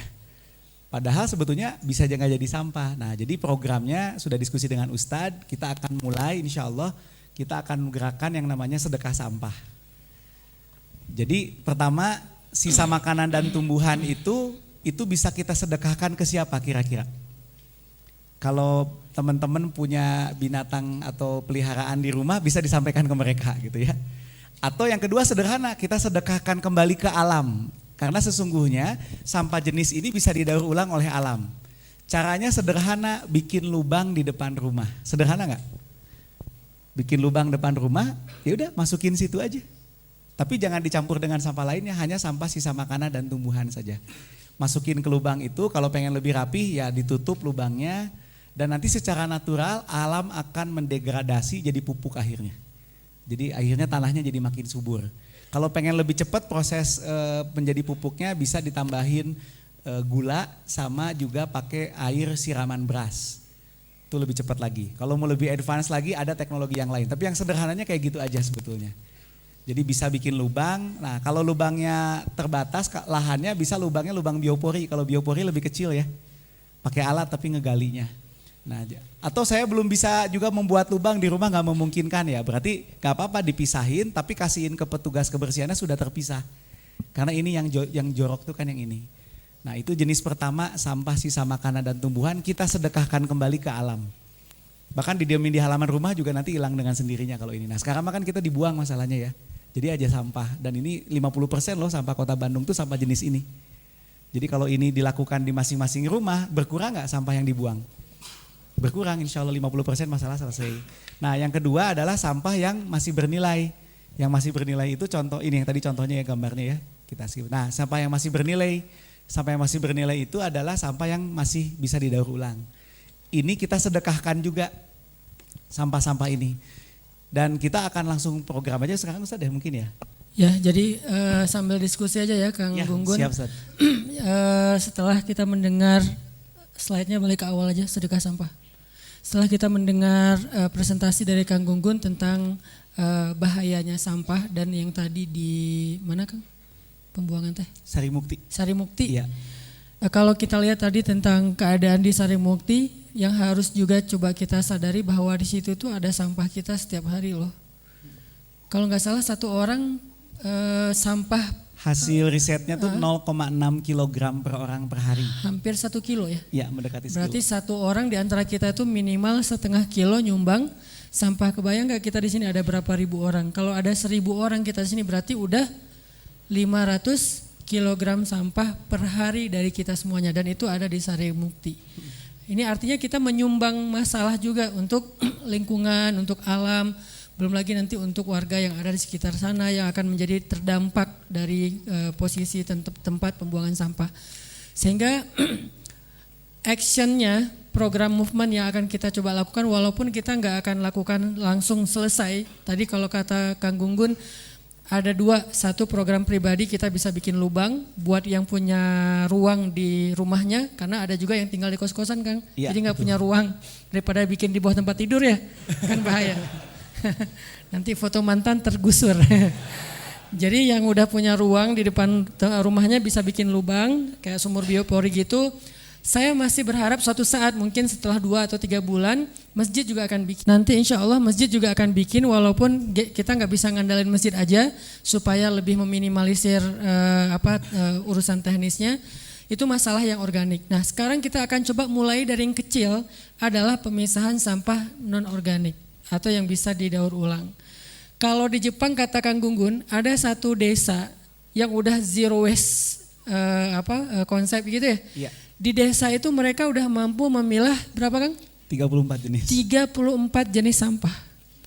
Jadi kalau kita di rumah tuh ada 34, gimana gitu ya. Nah kita nggak akan 34 sih, kita mulai dari 2 dulu aja atau 3, mungkin sekarang 3 ya Kang ya? Ya jadi 3. Jadi kita akan bikin program movement namanya program sedekah sampah di masjid. Tutorialnya nanti akan dijelasin sama Kang Gunggun, tapi simulasinya akan kita lakukan pekan depan. Jadi pekan depan teman-teman hadir insya Allah. Malam ini kita akan coba kolektifkan, kita akan kumpulkan dulu data yang mau jadi member. Kenapa sih harus pakai jadi member Ustaz? Soalnya kita ini masih simulasi. Kita belum mampu menampung semua sampah jamaah taklim yang jumlahnya 3.000-an, belum sanggup. Makanya kita bikin simulasi dulu untuk membangun sistem. Nanti kalau simulasi ini udah bagus, sistemnya udah jadi, maka kita open. Jamaah taklim Rabu malam boleh sambil ke kajian Rabu malam bawa sampah yang sudah kita sepakati sampah jenis apa, berapa lama, misalnya seminggu atau awalnya mungkin 2 hari dulu. Dari 2 hari yang kemarin kumpulin, lama-lama setelah udah bagus lagi sistemnya jadi seminggu, lama-lama nambah orangnya segala macam, tapi dimulai dari simulasi dulu. Membernya maksudnya sekarang bisa daftar nanti habis kajian, sebelah kiri masjid ada itu registration desk-nya, ada meja registrasi di situ 2 untuk akhwat, sebelah kanannya untuk ikhwan. Daftar, kita batasi hanya untuk 200 peserta aja dulu. Pekan depan tetap ada taklim, jadi datang, cuman yang 200 peserta ini sambil datang bawa sampah yang nanti udah dijelasin sama Kang Gunggun untuk kita tes gimana sih kalau kita bawa ke sini terus nanti sampah yang udah rapi, udah kering, udah bagus itu akan kita dokumentasikan sampai bisa di recycle, akan didaur ulang supaya kalau itu berjalan next bulan depan saya berharap Masjid Al-Latif, mudah-mudahan Nurul Falah juga nanti DKM bisa kerjasama, Masjid Nurul Falah dan beberapa masjid di kota Bandung bahkan Indonesia udah langsung tinggal jalan.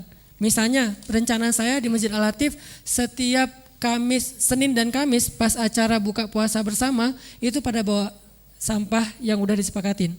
Kumpulin, di situ udah ada bank sampah yang nerima dan bank sampah ini nanti akan bekerja sama lagi dengan vendor lain untuk mendaur ulang sampah yang sudah kita lakukan. Jadi rutin setiap pekan. Kalau misalnya lewat pemungatan sampah yang di depan rumah belum semuanya bisa dipisahkan karena ada beberapa kasus kita di rumah udah pisahin sampah nih, ditaruh di depan sampai diambil sama petugas disatuin lagi. Itu tuh banyak. Nah, karena kita belum rampung menyelesaikan sistem kotanya, minimal kita mulai di masjidnya dulu aja. Buat teman-teman yang udah berpartisipasi dalam taklim, sekarang mungkin sebagian dari sampah non organiknya udah bisa diserahin ke masjid, sebagian dulu aja. Kita hanya mulai dari yang kecil, mudah-mudahan saya yakin setahun itu kalau masjid-masjid pada duplikasi, kita udah minimal udah nggak selapangan bola lagi lah, tinggal selapangan futsal. Ya, sehari selapangan futsal, oke lah, ini masuk lapangan bola. Tapi selapangan futsal full sampai ke atap. Sama aja kan. Nah itu mulai minggu depan, jadi teknisnya malam ini teman-teman boleh daftar, nggak ada biaya pendaftaran, tumbler ini boleh beli, boleh enggak. Boleh juga ambil kasih sedekah, mah enggak. Ini tumbler bukan untuk dijual belikan, cuman ganti modal karena kita beli juga dari pusatnya. Nanti nggak tahu saya juga harganya berapa, mau dibeli harga normal, bukan harga normal, harga HPP boleh. Mau disedekahin buat operasional program ini boleh. Mau minta karena saya nggak punya duit tapi saya butuh tumbler, nanti bisa kerjasama dengan Pemuda Hijrah, ambil di depan, jadi member, dan minggu depan teman-teman bawa sampah yang sudah disepakati dan akan diajarkan tutorialnya sama Kang Gugun. Enggak Kang? Ya, jadi jazakallah Ustadz. Jadi sederhananya begitu teman-teman sekalian ya. Jadi movementnya memang di rumah kita mulai bangun budaya pisahkan sampah. Satu, sampah sisa makanan dan tumbuhan dan diselesaikan di lubang di halaman masing-masing. Nah yang kedua, sampah yang bisa didaur ulang. Nah untuk pekan depan sepertinya kita akan mulai dengan 3 jenis dulu saja untuk yang bisa didaur ulang. Sebenarnya kan banyak ya, kertas, kardus, tapi kita akan mulai dengan 3 jenis dulu saja. Kita akan bangun budayanya. Ini di depan udah ada ya Kang? Udah ada. Ada 3. Ini yang jangan pertama dilihat. mungkin jenis yang ini mah langsung mudah difahami ya. Kertas sama kardus. Clear ya? Jadi teman-teman bisa bawa kertas sama kardus. Nah kalau seandainya bentuknya seperti ini, kira-kira dibawanya kayak gini nggak? Nggak, jadi ada effort sedikit ya. Effortnya dibuka dulu. Jadi di-press dulu seperti ini. Jadi nanti kalau bisa kayak disusun kayak baju ya Kang ya? Ya betul. Karena kita coba sekarang nanti ke depan juga akan bikin semacam video challenge. Melipat sampah kardus dalam hitungan 1 detik. Enggak. Video challenge siapa yang di rumah bikin kayak video lucu-lucuan, lifestyle, bahwa kita sekarang lagi lipat-lipat kardus bisa disusun gitu ya kayak baju. Betul. Gak usah disetrika ntar kebakaran. Cukup dilipat aja terus disusun. Nanti video itu akan diserahin ke admin, nanti akan ada semacam formnya. Kita coba bikin semacam reward dan apresiasi buat video yang paling lucu, yang paling unik, dan yang paling sesuai dengan SOP melipat kardus. Tapi ini sederhana sih, melipat kardus. Mungkin yang lebih rumit kardus-kardus yang lebih gede kali ya Kang ya? Iya, lebih gede. Kalau ini mulai dari yang kecil dulu lah. Ya, jadi yang pertama yang bisa dibawa pekan depan itu jenis kertas dan kardus. Ini perlu dicopot nggak Kang nih solatipnya? Selotip, oh ya kalau bisa dicopot lebih baik. Betul. Karena ada solatipnya, ini dicopot, apalagi kalau kardus gede kan itu lumayan ya plastiknya ya. Kalau kita niatin sedekah kan sampah ini nanti kan disedekahin ke masjid ya. Jadi nanti oleh bank sampah dibeli tapi uangnya nanti masuk ke kas masjid gitu. Jadi kalau kita sedekah memang perlu sedekah terbaik ya Ustaz ya. Dan bahkan sedekah terbaik itu ya berarti si sampahnya juga kita bersihin. Secara sistem nanti uang itu bukan ke masjid sebetulnya Kang. Mau kita pakai buat membantu teman-teman kita pemulung yang bergerak di dunia sampah, tapi kita coba support dia udah nggak perlu misahin sendiri, udah kita kasih ini lo jual aja deh nggak apa-apa, kardus kah apakah plastik. Jadi buat mereka juga bukan buat masjid malah nanti kita akan funding kan, fundraising buat operasional supaya beberapa pemungut sampah, petugas-petugas sampah kita ini yang tadinya mungkin masih dari sumber daya RT RW, sekarang mudah-mudahan bisa disupport tambahan dari sedekah dan zakat masjid. Kalau selama ini pendapatan mereka 500.000 per bulan, mudah-mudahan lewat program masjid bisa jadi 1 juta atau 1,5 juta, kan lumayan buat membantu mereka. Dan ini akan dimulai dari sedekah yang ada di masjid. Pemberdayaannya bukan hanya untuk renovasi masjid atau taklim, tapi juga untuk para petugas sampah. Siap Ustaz, jazakallah. Jadi seperti itu teman-teman sekalian. Jadi yang pertama adalah sampah kertas dan kardus, tapi dilipat dulu seperti ini. Lalu yang kedua ini adalah bungkusan bala-bala Kang. Ini juga bungkus bala-bala tadi. Sama ya? Sama. Sama dilipat dulu. Jadi gitu tebal tipis sama aja ya? Enggak bisa. Ini sama aja jenisnya. Enggak apa-apa digabung dulu aja. Oh, digabung. Nanti biar kita aja yang memisahkan untuk tahap awal ya. Iya. Jadi tapi kalau mau teman-teman beramal lebih baik dipisahin juga lebih baik ya. Kardus aja, kertas aja. Tapi kalaupun belum masih dicampur nggak apa-apa. Tapi jenisnya jenis kertas gitu. Nah yang kedua yang dikumpulkan juga adalah jenis ini. Sampah botol minuman. Jadi biar mudah kita sepakati ini dulu. Tapi tadi karena ingin bersedekah itu kan perlu sedekah terbaik ya. Nah ini nanti harusnya dibuka dulu ini. Jadi si kemasan mereknya itu dibuang dulu. Jadi ibadahnya membuka ini ya kan ya? Jadi ibadahnya sedekah. Sambil subhanallah seret gitu kan ya. Bismillah. Bismillah betul. Oh iya bismillah ya. Kalau subhanallah udah ada hasilnya. Betul. Ya bismillah dibuka dulu ininya ya. Ininya sama dibuka sama tutupnya juga dibuka. Jadi nanti dikumpulinnya terpisah. Ada yang hanya tutup sama ini, ada ini. Karena jenis plastiknya beda-beda ini. Ini jenis plastiknya beda. Nah kalau cuman botolnya tinggal tersisa ini itu jauh lebih disukai oleh para pemulung karena nilainya juga lebih tinggi. Atau kalau misalnya tutupnya cuman ada 5, botolnya kan kalau 5 udah gede tuh, tutupnya sedikit, kumpulin dulu aja, celeng. Tutupnya juga boleh. Jadi kumpulin di rumah, nanti kalau tutupnya udah ada sekian, mudah-mudahan sih kita meminimalisir penggunaan ini ya. Tapi kan kita nggak bisa bicara idealis, jangan beli botol minuman dalam kemasan botol, nggak mungkin juga. Ada kondisi kayak kita misalnya pakai online, pesan makanan kan ya, pasti bawa plastik. Nggak mungkin kita online, Mas bawain pakai rantang ya, kan nggak akan mau kan dia. Jadi kita nggak bisa terlalu perfeksionis juga, tapi minimal ya pemilahan tadi ya kan, pengurangannya berusaha, tapi pemilahan yang paling penting. Betul. Kalau beberapa botol aqua, botol minuman ini Al-Maksum. Sebut saja. Bukan aqua, ini Al-Maksum ya. Karena ini merek muslim saya sebutin. Ada berapa botol minuman kayak gini, di bawahnya ini kan masih dibuka tuh masih sisa tuh Kang. Dibuka juga? Betul.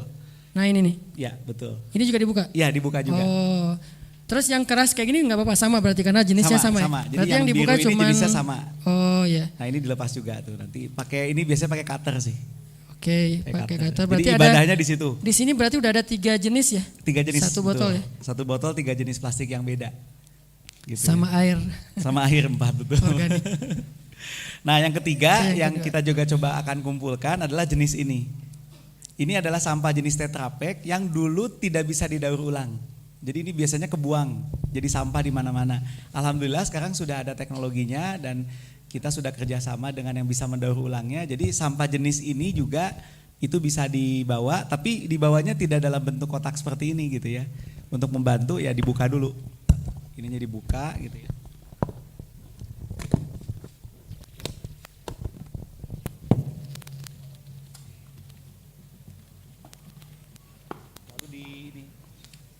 Dikempesin, jadi lurus seperti ini.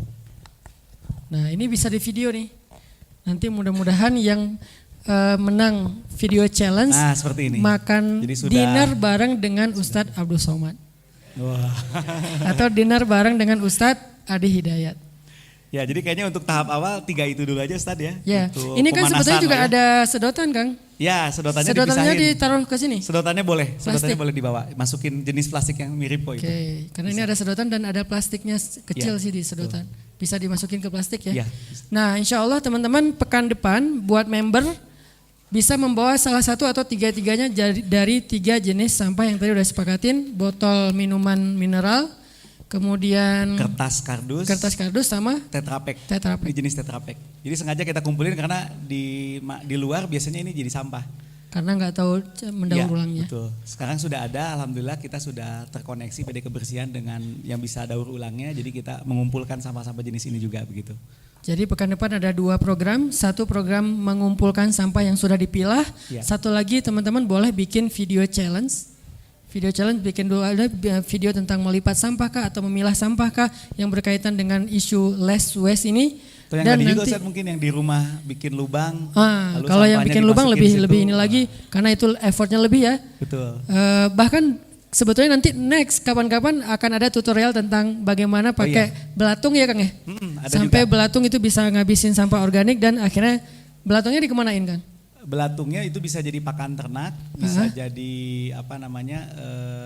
sebenarnya itu protein tinggi juga Ustaz. Bisa dimakan? Jadi kalau udah kering itu bisa digoreng, bisa dimakan. Oh iya, luar biasa ya. Jadi nanti namanya bala-bala belatung. Iya. Kalau Program berdasarkan Less riset Waste. itu protein tinggi itu. Protein tinggi ya? Protein tinggi, sangat tinggi. Tapi gimana gitu ya? Jadi lele yang pakai belatungnya dari maggot ya. Maggot itu larva black soldier fly. Jadi lalat, rajanya lalat. Ustaz. Jadi ada rajanya lalat tuh paling gede, lalat paling gede itu namanya black soldier fly. Nah itu menghasilkan belatung. Belatung ini cepat sekali kalau makan sampah. Nah nanti pas udah kenyang dia biasanya berubah. Digoreng. Ya endingnya nanti bisa digoreng. Itu kalau dikasihin ke lele itu lelenya seneng banget dan memang lele yang menggunakan makan belatung ini ternyata dari pengalaman lebih besar ukurannya. Nggak tahu kalau manusia ya belum pernah ada. Jadi yang kalau dulu nyoba ada serius ya. ada peribahasa ada udang di balik peyek, sekarang ada belatung di balik peyek. Lebih ngeri ya. Jadi insya Allah nanti, tapi itu semuanya tahapan-tahapan akan kita jalankan. Cuman memang harus dimulai dari yang kecil dan yang muda dulu. Dan memang di masjid. Kenapa? Alasannya tadi supaya masjid ini bisa menjadi pusat solusi masalah sampah. Dan kita kerjakannya bareng-bareng. Insya Allah dengan kayak gitu ke depan akan muncul solusi yang lebih konkret untuk masalah lingkungan kita ya Kang ya. Nah nambahin juga Ustaz, bagi warga Bandung sebetulnya kita sudah ada juga akun sosial medianya ya @kangpisman ya. Ini gerakannya kalau di Kota Bandung namanya Kang Pisman. Itu singkatan dari? Kurangi, pisahkan, manfaatkan sampah. Kang Maskotnya Pisman. mirip Kang Gunggun ya? Jangan-jangan. Jadi kurangi berarti sampah, jangan mubazir ya. Ya betul yang makannya. tadi, sebenarnya pisahkan sampah 3 jenis tadi, lalu manfaatkan sampah ya salah satunya kalau sampah organik disedekahin ke alam. Kalau sampah yang daur ulang ya kita sedekahin begitu. Oke. Dan terakhir saya satu lagi yang cukup penting juga, satu hal sih teman-teman ya. Jadi bukan sekedar misahin sampahnya sebetulnya yang terpenting. Karena at the end ini bicara perubahan budaya, betul nggak?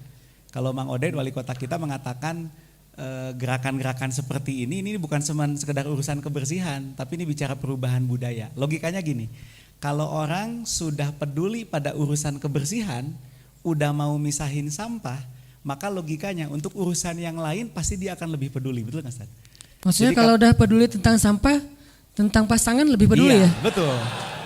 Jadi sampah aja diperhatikan. Berarti kalau mau cari pasangan Apalagi, lihat sampahnya gitu.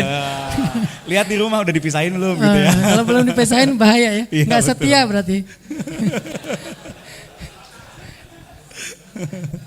Begitu Ustaz mungkin ya. Oh iya, barakallahu fiik Kang Gunggun. Alhamdulillah, jazakallah khair. Alhamdulillah. Jadi teman-teman sekarang kita sepakati dulu programnya tentang pengumpulan 3 sampah yang sudah dipisahkan tadi sama video challenge di rumah masing-masing.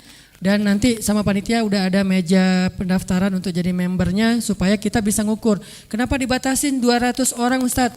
Karena kita belum mampu untuk mengumpulkan semuanya. Baru segitu yang kita mampu untuk kita sampai bawa ke bank sampah.